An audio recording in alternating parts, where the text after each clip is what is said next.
საშინაო სკოლის გაკვეთილებს წარმოგიდგენთ კომპანია Silknet.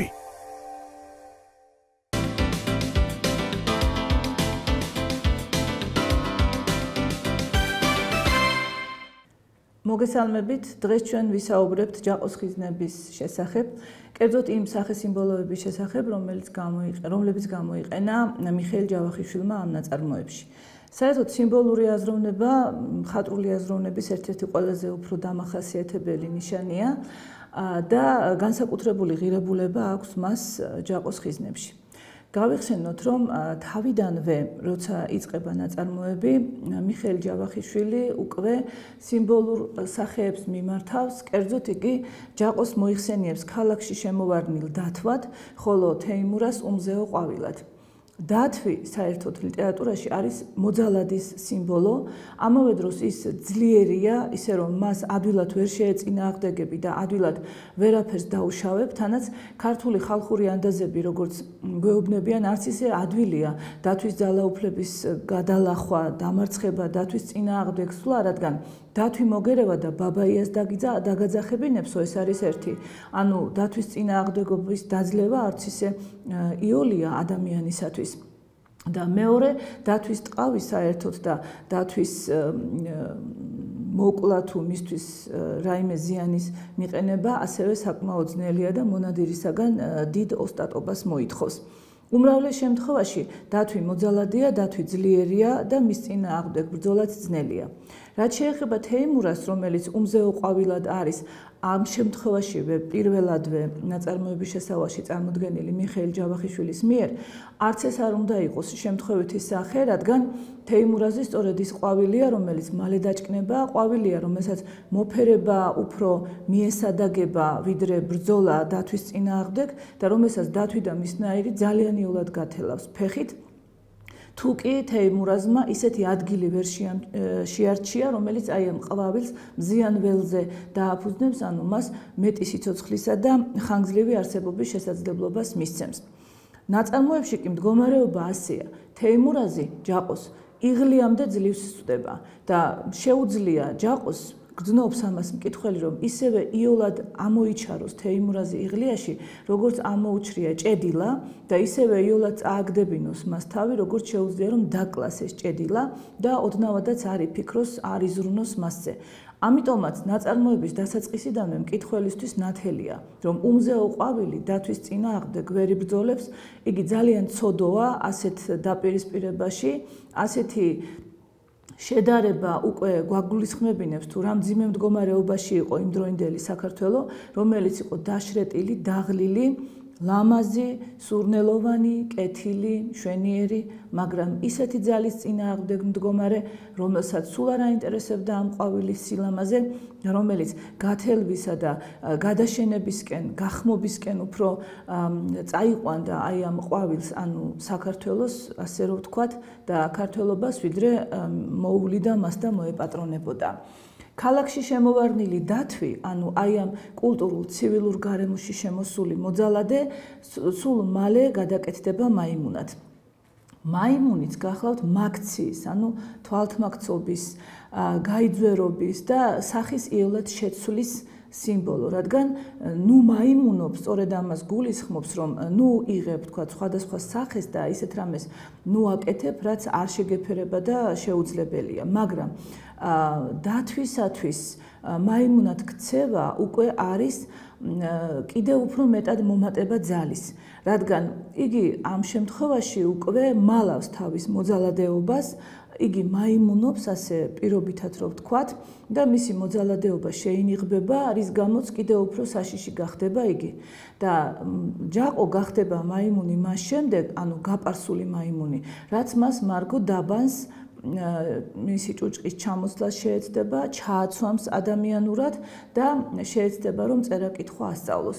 გაპარსული მაიმუნი, ანუ მაიმუნად გადაქცეული დათვი, კიდევ უფრო საშიში დათვია და მის წინააღმდეგ ბრძოლა კიდევ უფრო ძნელია, რადგან თუ დათვს არ აქვს იმდენი ჭკუაგონება, რომ თავისი მოძალადეობა დამალოს და ცოტა შემპარავად მიუდგეს სხვას, მაიმუნი უკვე შემოგეპარება და ისე გაგანადგურებს, რომ შეიძლება ვერც კი გაიაზრო ბოლომდე ის საფრთხე, რომელიც მისგან შეიძლება მოდიოდეს. გარდა ამისა, ჯაყო გახლავთ მუნი, წურბელა და ტკიპა. არც ესენი არ არის შემთხვევითი, რადგან ყველა მათგანი თუ დაუკვირდებით, არის ადამიანის სულის თვის საზიანო, ადამიანის სხეულისთვის საზიანო და სისხლის ამომწოვი. ამითაც გვიჩვენა მიხეილ ჯავახიშვილმა, როგორი ძნელი იყო ჯაყოსა და ჯაყოს ნაირების წინააღმდეგობა, რადგან ისინი მართლა ტკიპასა და მუნივით მოეკვრებოდნენ ადამიანს, დაუზიანებდნენ სხეულს და ამოსწოვდნენ წურბელასავით სისხლს. ყველაზე ბოლოს კი უკვე ჯაყო უნდა გააზრებული იქნეს მკითხველის მიერ როგორც ღორი.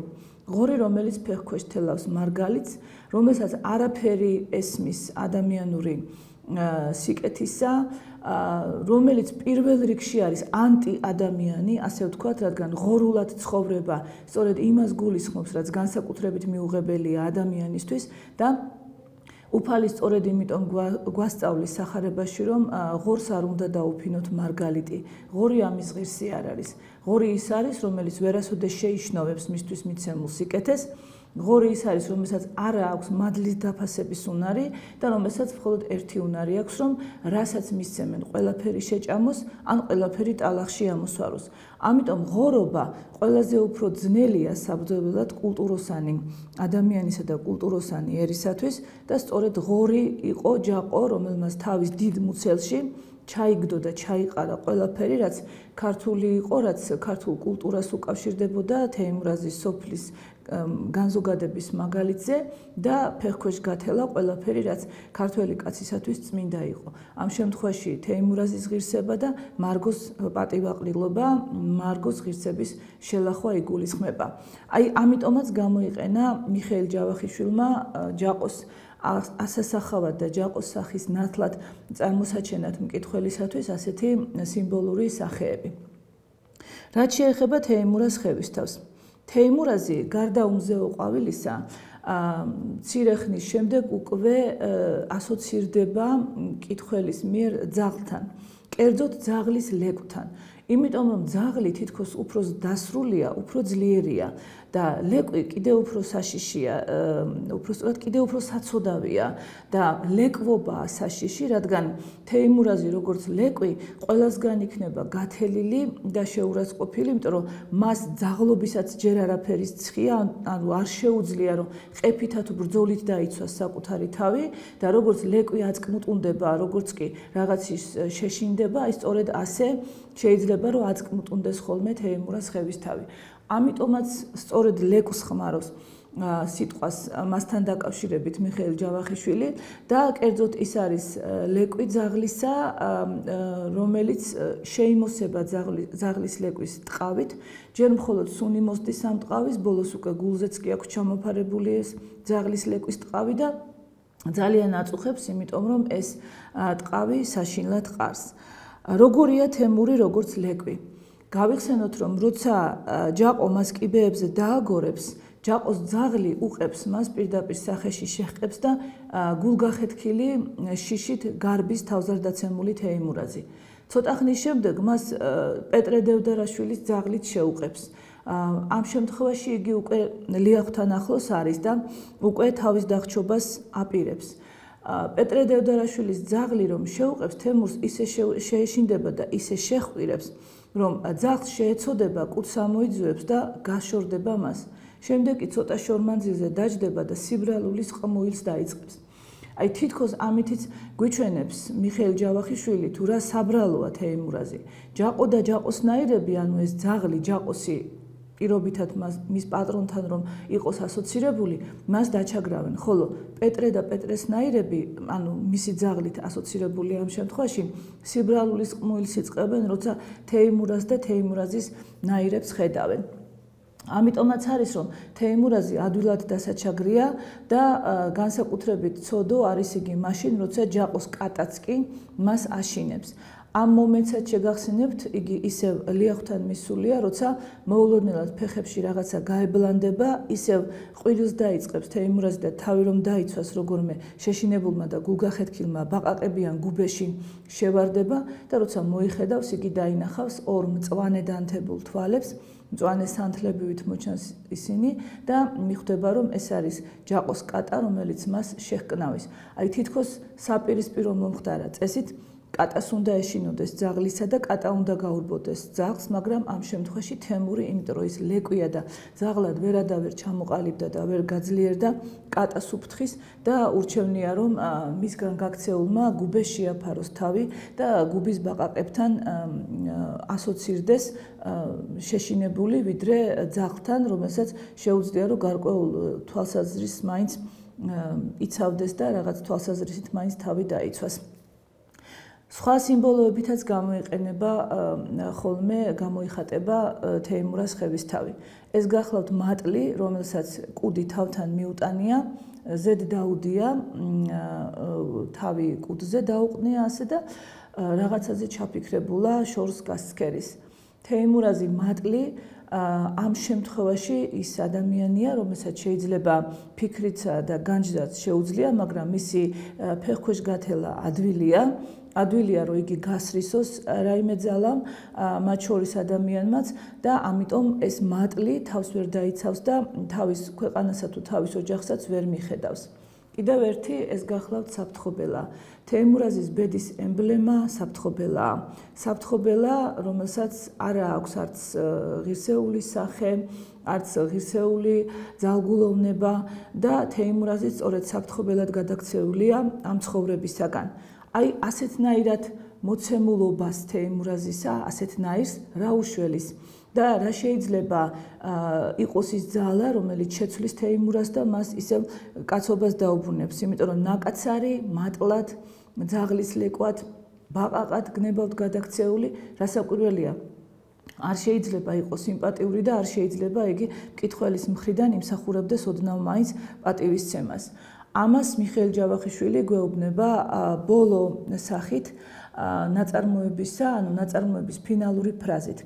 მაგრამ სანამ აი ამ ფინალურ ფრაზამდე მივიდოდეთ, მანამ კიდევ ორიოდე სახის გახსენება დაგჭირდება, რადგან ამ ყველაფერს შემდეგ თემური უნდა აღიდგენდეს საკუთარ სულში, წინააღმდეგ შემთხვევაში ნაკაცარი კაცად ვერ იქცევა. გავიხსენოთ, რომ ქრისტიანობა ასე გვასწავლიდა, რომ ადამიანი სწორედ გონებით, ნამუსით უნდა სწუდებოდეს უფალს და ადამიანი მარადიულად ფხიზლად უნდა იყურებოდეს, რომ ცხოვრებამ იგი არ წააქციოს. პავლე მოციქული გვასწავლიდა, რომ ბავშვი იყურება პირდაპირო, მაგრამ როცა კაცობაში გადადიხარ, პირდაპირაც უნდა იყურებოდა და სარკეც უნდა გამოიყენო, ანუ უნდა ჩაუკვირდე იმ ყველაფერს, რაც შენ გარშემო ხდება და უნდა შეგეძლოს, რომ ამ ყველაფრის გაანალიზება მოახერხო. თეიმურას როცა ჯაყო დააგორებს კიბეზე, მას შემდეგ რაც იგი მარგოსა და ჯაყოს თავზე წაადგება საწოლში, ავტორი საგანგებოდ გაუსვამს ხას, რომ თეიმურას ქუდიც დაჰკარგოდა და სათვალეცაო. ანუ გასაგები უნდა იყოს მკითხველისთვის, რომ ეს არ არის შემთხვევითი დეტალი მწერლის მიერ ჩართული. თეიმურაზმა დაკარგა ქუდი თავისი ნამუსის, კაცობის, ღირსების სიმბოლო და დაკარგა სათვალე, რომლის გარეშეც იგი ბრმა, უსუსურია შესაბამისად და მას აღარ შეუძლია სწორად შეაფასოს მოვლენები, ანუ სწორად შეხედოს ირგვლივ არსებულ გარემოს. როგორც უსათვალო კაცი, რომელსაც მხედველობა აკლია, ხელის ფათურით მიიკვლევს იგი გზას და თუ მანამდე სათვალითაც უჭირდა სწორ ხედვა, რადგან სხვა მხარეს ჰქონდა ეს სათვალე მიმართული, ახლა მთლად უსასოო ხდება თეიმურას ხევისთავი. ამიტომაც რა დარჩენია მას ასეთ შემთხვევაში? დარჩენია მხოლოდ ის, რომ საკუთარ თავზე თქვას, ნებისმიერ ორმოს ძირი აქვს, მე კი უძირო ორმოში მივექანებიო. ანუ გრძნობს იგი, რომ ნელ-ნელა და თანდათანობით კვდება გახსნისა და უბედურებისაკენ მიდის, რაც შეიძლება ღრმად იძირება ორმოში, არადა ამ ორმოს ძირი არ აქვს და ვერ ჩერდება თეიმურაზი სადღაც რაღაც გარკვეულ სიმაღლეზე. ამას ბევრად უფრო მეტად ურჩევნია დაენარცხოს და იგზნოს ტკივილი, მაგრამ იცოდეს უკვე რომ დაცემა დამთავრდა და აქედან უკვე წამოდგომა შეიძლება, ვიდრე გაუთავებლად იფრინოს აი ამ უძირო ორმოსკენ. რა უნდა ასეთ ადამიანს? და ისევ შემოგვაშველებს მიხეილ ჯავახიშვილი ჩინელთა სიბზნეს, რომლის მიხედვითაც ადამიანი გარკვეულ დასკვნას აქაც გამოიტანს. ეს გახლავთ ჩინელები, ბავშვები რომ იბადებიან ტირიან, რადგან ებრალებად იმ ცხოვრებისათვის, რომელიც მათ უნდა გაიარონო, ხოლო როცა გარდაიცვლებიან იცინიან, რადგან უკვე აღარ დარდობენ, იმიტომ რომ ეს ადამიანი უკვე გასულია ამ სამყაროდან სიმშვიდეში და უკვე ტანჯვაწამება გადავლილი აქვსო. აი თეიმურაზი სწორედ ამ ჩინურ ამბავს, ამ ჩინურ სწავლებას ძალიან ხშირად გაიხსენებს ხოლმე და იგი სწორედ ისეთი ადამიანია, რომელიც სიხარულით მოკვდებოდა და რომელსაც აი ეს ცხოვრება ასეთ საშინელ ტკივილს აყენებს და ამ ცხოვრების გაძლება უკვე ძალიან უჭირს. ასე რომ ილიას ფრაზა რომ ჩინელებიდან რაც შემოგვეპარა ის უნდა დაიძლიოსო, თორემ ქართველი კაცი მასე არ ფიქრობდა, არის ერთგვარად ალუზიურად ნახსენები მიხეილ ჯავახიშვილის მიერ, რომ ის რაც ჩინეთიდან შემოიპარა და ილიასთვის იყო მიუღებელი, თეიმურაზ ხევისთავისთვის გახდა ძალიან მისაღები. თეიმურაზ ხევისთავს ერთი სული აქვს, როდის მოკვდება და როდის შეხვდება იგი სიკვდილის სიცილით, მაგრამ რეალურად როცა შეეჯახება სიკვდილს, თემურს ამისი გადატანაც არ შეუძლია. თემურს არ აქვს ის სულიერი სიძლიერე, რომელიც მას შესაძლებლობას მისცემს, რომ ფეხზე დადგეს და ერთხელ მიღებული გადაწყვეტილება სისრულეში მოიყვანოს. მდინარეში გადამხტარი ლიახვის ტალღების გემოს გაგებისთანავე ყვირილს იწყებს მიშველეთო, უკვე საკუთარი თავით ზულს, ჯაყოც, მარგოც, ის ყველაფერიც რაც გადაიტანა, მაგრამ ძალა არ ყოფნის, რომ თუნდაც თვითმკვლელობა შეძლოს და ისევ საშველად უხმობს სხვებს. აი ასეთია თემური და ჯაყოს შესაძლებლობა ეძლევა მასზე გაიცინოს, მას დასცინოს, იგი მიწასთან გაასწოროს, რადგან იცის, რომ თეიმურაზისგან საფრთხე არ ელოდება. როცა ამოათრევს ნინიკა თეიმურაზს და ცოცხალ მკვდარს თავზე სხვებთან ერთად ჯაყო და მარგოც დაადგებიან, ჯაყო ქედმაღლურად ამბობს, ძაღლი კოჭლობით არ მოკვდება, არაუშავს, ხო გითხარით, რომ მობრუნდებოდაო და თეიმურაზს მანამდე დასცინის, სანამ მას ნინიკა არ შეაშინებს.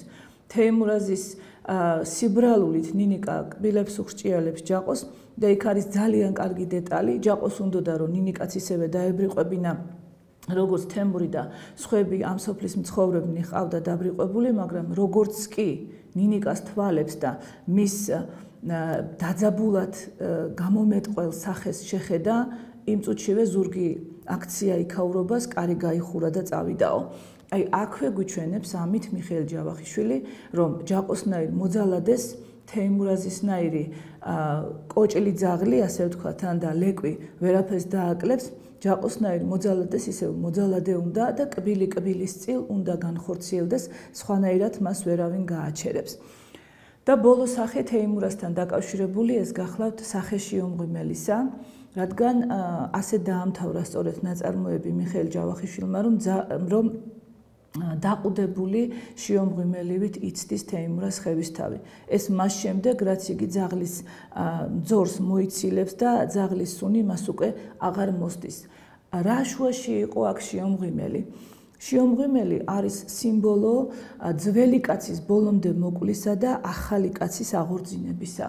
ანუ ადამიანს ყოველთვის მოსდევს რაღაც გარკვეული ცოდვები, რომელიც ჩვენ ნათლობის მადლით მოგვეტევება და ნათლობის შემდეგ ადამიანმა თავის თავში უნდა ჩაკლას ძველი კაცი, ანუ კაცი ადამი, ცოდვილი კაცი და დამძიმებული კაცი ამ ქვეყნიური ამაოებისგან.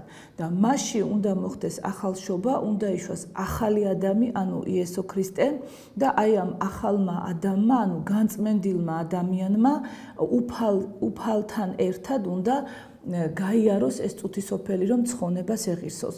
წინააღმდეგ შემთხვევაში თუ კაცი ვერ შეძლებს, რომ თავის თავში მოკლას ძველი კაცი და შვას ახალი კაცი, იგი ვერ წავა უფლისაკენ და ცხონებას ვერ ეღირსება.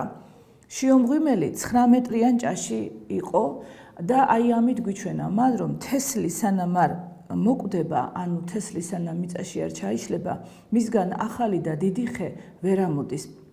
ამიტომაც მიხეილ ჯავახიშვილმა მიგვანიშნა, რომ თეიმურაზ ხევისთავი ბოლომდე უნდა მოკვდეს. მან უნდა მოკლას თავის თავში ძველი უნიათო კაცი. თეიმურაზ ხევისთავი ლეკვი, თეიმურაზი მატლი, თეიმურაზი საფრთხობელა, გაფუფქული ქათამი, წიგნის ჭია, რომელსაც სისხლი აქვს ამოვსებული, უпростоრად ზარღვები ამოვსებული აქვს ქაღალდით, ანუ რომელსაც სისხლი გადაქცეული აქვს ქაღალდის ნაფლეთებად. აი სწორედ ეს თეიმურაზი უნდა ბოლომდე ჩაკვდეს, ასე ვთქვათ, და უნდა იქიდან ამოვიდეს ახალი თეიმურაზი, მოხდეს ახალი შობა, ძლიერი თეიმურაზი, რომელიც თავის თავსაც მიხედავს, ჯაყოსაც დაუპირისპირდება და მარგოს სახით საქართველოსაც ფეხზე დააყენებს. რაც შეეხება მარგოს, საინტერესო ორი სიმბოლოა, რომლითაც მოიხსენიებს მიხეილ ჯავახიშვილი მარგოს. ერთი ეს გახლავთ მარგალიტი, რადგან მარგალიტა ყაფლანიშვილი გახლავთ და მარგალიტი არის სიმბოლო სასუფევლისა, ხოლო მეორე მხრივ გახლავთ ჭუჭყიანი ორმო. მას თეიმურაზ ხევისთავი ჭუჭყიან ორმოს უწოდებს, მას შემდეგ რაც იგი ჯაყოსგან შეისვრება და რაც აი ამ მარგალიტს ჯაყო ფეხქვეშ გათელავს. მკითხველისთვის გასაგები უნდა იყოს, მარგალიტი არ შეიძლება ჭუჭყიან ორმოდ გადაიქცეს. მარგალიტია სწორედ სიმბოლო სასუფევლისა, მარგალიტია ის, რაც როგორც კი განიწმინდება თავის ძველებურ სიწმინდეს, ძველებურ ჭყიალებას დაიბრუნებს და ამიტომაც მარგოც მხოლოდ იმ შემთხვევაში დაუბრუნდება სასუფეველს და ღირსებებს დაიბრუნებს, როცა თავის თავში ჭუჭყიან ორმოს, ანუ აი ამ შესვარულ ადამიანს მოკლავს და იგი დაიბრუნებს იმ ღირსებასა და სიწმინდეს, რაც მას როგორც მარგალიტს ჰქონდა და რომელიც მის ღირსებებს გამოხატავდა. აი ამ სიმბოლოებით გვიჩვენა მიხეილ ჯავახიშვილმა დაპირისპირება სიკეთისა და ბოროტების, რომელიც ამ ნაწარმოებში არის და გვიჩვენა გზაც, როგორ უნდა მოხდეს ახალშობა, რომ ძველი სიწმინდე დაუბრუნდეთ თემურსა და მარგოს და მათ საკუთარ თავსაც უშველონ, საკუთარ ოჯახსაც და ქვეყანასაც. გმადლობთ ყურადღებისთვის.